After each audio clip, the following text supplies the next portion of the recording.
ለዚህ ብለን ባንሰራም ያው የዚህ አይነት ስራ ሰባዊ ስራዎች የሰማይ ቤት ሽልማት ነውና የሚፈልጉት በድንገት ግን የዚህ አይነት ስራ መበረታታት ማለበት በሚል ወንድምና እህቶቻችን የሽልማት ሂደት ተደርጎልናል።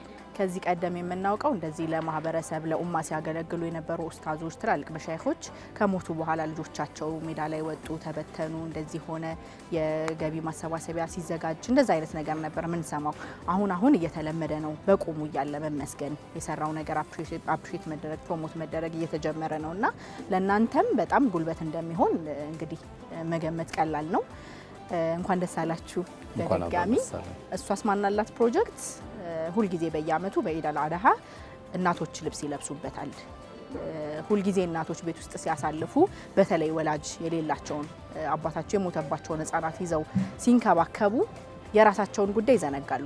ቤት ውስጥ ልጆቻቸውን ማስደሰታቸውን ለነሱ አዳዲስ ነገር ማድረጋቸውን ነው የሚያዩትና ሁልጊዜ የራሳቸውን ነገር ይዘነጋሉ። እናንተ ደግሞ እሷስ ማናላት በሚል ፕሮጀክት እናቶች መልበስ አለባቸው፣ እለቱን በጣም በከፍተኛ ድምቀትና በደስታ ማሳለፍ አለባቸው ብላችሁ ከጀመራችሁ አመታት ተቆጥረዋል። ዘንድሮ ምን ላይ ናችሁ? ምን ያህል እናቶች ለማልበስ